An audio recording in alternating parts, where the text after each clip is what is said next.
বাংলাদেশে যে পার্টিশনের আগের দিন একটা বিভীষিকা হয়েছিল দেশভাগের সময়, অনেক মানুষকে তাড়িয়ে দেওয়া হয়েছে। তারা রাতের বেলা বাসে করে কষ্ট করে অনেকে এসছে। সেই সিনটা আমরা দীর্ঘদিন, সেই ছবিগুলো আজকে আমরা প্রদর্শিত করলাম।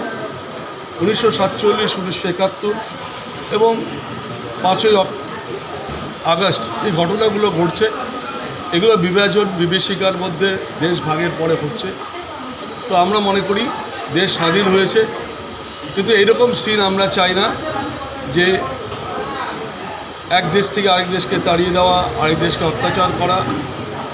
এটা আমরা চাই না এবং চাই সকলে এক মিলে থাকার।